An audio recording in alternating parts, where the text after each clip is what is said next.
만약에 내가 이런 리스크까지 내가 감안할 수 없는 사람이다. 나는 그런 게 너무 싫다 했을 때는 어떻게든지 저렴하게라도. 안녕하세요, 세비티입니다. 최근에 저에게 상급지 갈아타기를 하고 싶은데 집이 안 팔려서 고민이라는 분이 계셨어요. 집을 어떻게 하면 잘 팔 수 있는지 말씀을 드리려고 합니다. 우선은 상급지 갈아타기 하고 싶은 곳들이 요즘 많이 보이실 거예요. 예전보다 가격이 20%, 30% 이렇게 낮아진 곳들이 많이 있잖아요. 그런데 최근에 이제 특례 보금자리론 대출 영향으로 이런 급매물들이 계속적으로 소진이 되면서 호가가 올라가고 있는 상황인 곳들이 많이 있더라고요. 그러다 보니까 상급지 갈아타기 하고 싶은 분들이 마음이 조급해지는 거예요. 지금 빨리 갈아타고 싶은데 내 집이 안 팔리니까 어떡하지? 정말 급매라도 내 집을 내놓아야 할까? 이런 고민을 많이 하시는 것 같아요. 근데 여기서 제가 좀 전략을 몇 가지를 좀 말씀을 드리려고 합니다. 우선 첫 번째는 가장 좋은 방법은 어떻게든지 내 집을 팔고 가는 것입니다. 일단 내 집을 팔고 상급지 갈아탈고 계약을 하시는 게 가장 좋습니다. 예전에 이제 저의 경험을 좀 말씀을 드리면, 저 같은 경우는 빨리 갈아타기를 하고 싶었어요. 지금처럼 이제 급매들이 좀 많이 나오는 시기였거든요. 그런데 이제 정말 괜찮은 층이고 돈도 마음에 들고 또 이곳이 올 인테리어를 주인이 다 해놓은 거예요. 너무너무 마음에 드는 거예요. 그리고 이분이 급하다 보니까 시세보다 가격을 되게 저렴하게 내놓았더라고요. 그러니까 다른 매물은 5억이 넘는데 요 매물은 그것보다 거의 3천만 원 이상 저렴했습니다. 저는 당연히 빨리 계약을 하고 싶었어요. 정말 계약서를 작성하고 싶었는데 몇 번을 생각했어요. 내가 지금 집이 안 팔렸는데 내가 여기 계약서를 써도 될까? 정말 고민을 많이 했어요. 만약에 저 혼자 결정했다면 저는 집이 팔리지 않은 상황에서 계약을 했을 것 같습니다. 그런데 다행히 그때는 이제 남편이 말리더라고요. 그래도 집을 팔고 상급지로 갈아타기를 하는 게 맞다고 말을 하더라고요. 그래서 마음을 억누르고 어떻게든지 이제 집을 팔기 위해서 되게 노력을 했습니다. 근데 생각보다 집이 잘 팔리지가 않더라고요. 시간이 엄청 많이 걸렸던 것 같아요. 그러니까 팔기로 결심을 하고 저 같은 경우는 거의 1년 이상이 걸렸습니다. 근데 이것도 이게 시기마다 또 그 물건에 따라 다를 수 있는데요. 제가 갖고 있던 그 아파트 같은 경우는 어떻게 보면 평균보다 좀 더 못한 상태일 수도 있을 것 같아요. 거의 10년이 넘은 구축 아파트인데 확장이 방 하나만 되어 있지 않은 상황이었어요. 그러니까 예전 아파트, 이런 구축 아파트를 매수할 때 많은 분들이 올 확장이 된 것을 되게 원하세요. 올 확장이 되어 있으면 확실히 더 넓거든요. 특히나 거의 연차가 10년 이상 된 아파트들은 예전에 광폭 베란다라고 하잖아요. 베란다가 정말 넓게 나왔어요. 이제 그걸 확장을 해버리면 거실이 정말 넓어집니다. 근데 저희 집은 그게 안 돼 있었던 상황인 거죠. 거기다가 이제 현관에 딱 들어가면 입구방이 있거든요. 그 방이 너무너무 작은 거예요. 이제 여기는 침대도 안 들어가고 책상도 안 들어가고 되게 애매한 사이즈였어요. 그렇다 보니까 더 팔리지가 않는 거예요. 그래서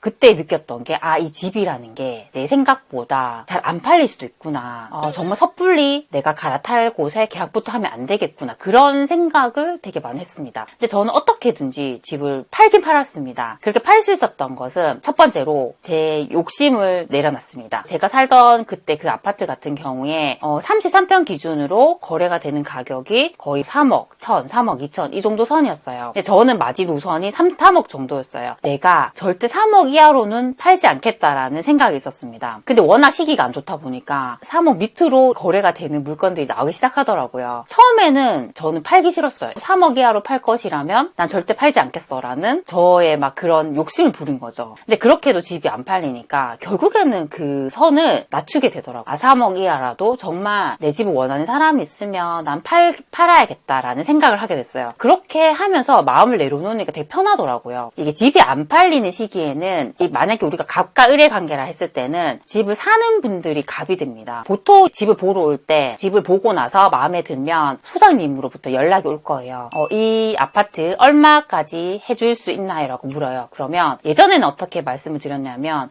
제가 원하는 가격을 말씀드렸어요. 저는 3억까지 원합니다. 이렇게 말을 했는데 이게 시기가 안 좋을 때 매수자가 갑일 시장에서는 그게 통하지 않더라고요. 그래서 저는 질문을 바꿔버렸어요. 그분은 얼마까지 원하시나요? 라고 바꿨습니다. 제가 확실하게 매수자에게 맞춰주겠다는 이제 그 말인 거죠. 그렇게 해서 이제 매수자가 원하는 가격과 또 제가 해줄 수 있는 그 가격을 최대한으로 좀 조율을 했습니다. 그렇게 해서 저는 집을 팔 수 있었어요. 있어요. 내가 어떻게든지 집을 팔겠다고 하시는 분들은 욕심을, 내가 생각하는 그 선이 있잖아요. 그 기준을 낮추시는 거, 그 욕심을 버리는 게 가장 우선이라고 생각을 합니다. 근데 이렇게 했는데도, 내가 아무리 노력했는데도 집이 팔리지 않을 수 있어요. 그러니까 요즘 같은 시기에는 더더욱 그럴 수 있습니다. 그럴 때는 두 번째 전략을 쓰셔야 됩니다. 그 두 번째 전략은 기존 집을 전세나 월세를 놓고 상급지로 갈아타는 방법입니다. 근데 실제로 제 주변 지인이 이 방법을 통해서 갈아타기에 성공을 했습니다. 근데 그분 같은 경우도 제 아까 첫 번째 전략처럼 어떻게든지 집을 팔려고 했습니다. 아무리 해도 집이 안 팔리는 거예요. 그분은 어떻게 결정을 하셨냐면 기존 집을 1년이라는 그 기간으로 해서 월세를 놓겠다고 해서 거기에 맞는 세입자분과 월세 계약을 하셨어요. 갈아타기를 해야 되는 그 곳이 입주를 하는 분양권이었던 거예요. 그래서 급매로 또 이 저렴하게 이곳을 잘 매수를 할 수 있었던 거예요.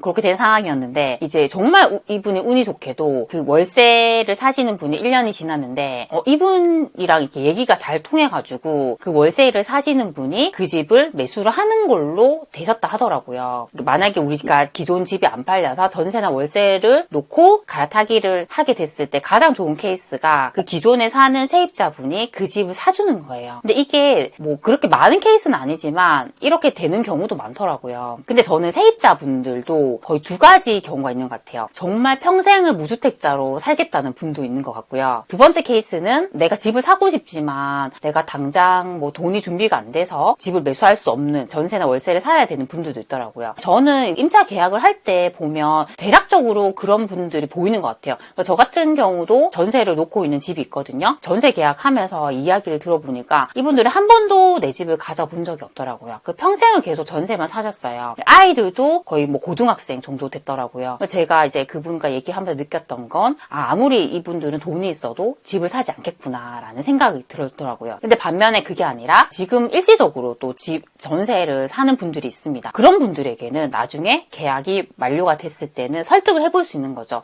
지금 제가 시세보다 조금 더 저렴하게 할 수 있는데 혹시 이 집을 살 생각이 있습니까? 라고 얘기를 해볼 수 있잖아요. 그렇게 된다면 가장 좋은 케이스가 아닐까 싶습니다. 세 번째 케이스는 이렇게 세입자분이 그 집을 사지 않았을 때 다시 이제 내놓는 경우입니다. 근데 이때도 두 가지 경우가 있을 것 같아요. 우리가 신경 써야 되는 게 아무래도 그 지역의 분위기인 것 같아요. 내가 팔려고 하는 그 시점에 그 지역의 분위기가 조금이라도 더 좋아졌다면 아무래도 예전보다는 팔기가 수월할 것 같아요. 근데 만약에 그렇지 않은 경우, 지금과 큰 변화가 없거나 아니면 지금보다 분위기가 더 안 좋아졌다 했을 때는 그때도 똑같은 이제 집이 안 팔리는 그런 고민을 해야 될 것 같습니다. 그래서 이 경우는 저는 리스크가 있을 것 같아요. 저는 이때에 대비해서 첫 번째 아까 알려드린 그 방법 있잖아요. 우리가 뭐 급매로 팔아야 되는 경우, 그때 만약에 내가 이런 리스크까지 내가 감안할 수 없는 사람이다, 나는 그런 게 너무 싫다 했을 때는 어떻게든지 급매로라도 저렴하게라도 내가 팔려고 노력하는 게 맞을 것 같아요. 내가 봤을 때는 내가 사는 지역이 2년 뒤에는 더 좋아질 것 같아, 나 그런 확신이 들어 라고 했을 때는 나중에 임차 계약을 하시고 파는 전략으로 갈 수도 있을 것 같습니다. 근데 이때 우리가 참고할 수 있는 지표는 있을 수 있어요. 이 지역의 분위기가 좋아지느냐 좋아지지 않느냐는 가장 중요한 지표가 수요입니다. 근데 수요를 저희가 알 수 있는 지표가 미분양과 청약 경쟁률입니다. 내가 사는 그 도시의 미분양 그리고 청약 경쟁률을 계속적으로 보시면서 이 미분양이 줄어드는지 청약 경쟁률이 계속 살아나는지 이것만 보셔도 수요가 있는지를 알 수 있어요. 그리고 추가적으로 보신다고 하면 공급 물량을 잘 봐야 돼요. 그러니까 내가 사는 곳에 공급이 많아지는지 적어지는지 이런 것들은 현재 기준으로 거의 뭐 3년 4년까지는 저희가 무료 사이트에서 보실 수가 있습니다. 그래서 그런 것들을 보면서 내가 지금 어떻게든지 정말 저렴하게 집을 팔 것인가 아니면 전세를 놓을 것인가 그런 것들을 잘 결정을 하셨으면 좋겠습니다. 제가 강조드리고 싶은 부분은 너무 급하게 내 집이 팔리지 않은 상황에서 갈아타기 할 집을 계약하는 건 절대 하지 마셨으면 좋겠습니다. 그렇게 잘못하시면 정말 힘들어질 수 있어요. 우리가 뭐 돈이 넉넉하다면 당연히 갈아타기 할 집을 딱 사놓고 나중에 천천히 내 집을 팔면 되잖아요. 근데 많은 분들이 그렇지 않을 거예요. 내 집을 팔아야지 갈아타기 할 수 있는 곳에 우리가 그 잔금을 치를 수 있는 상황들이 많을 거예요. 그래서 굳이 급하게 결정하지 마시고요. 일단 어떻게든지 내 집을 팔거나 아니면 전세를 준다거나 월세를 준다거나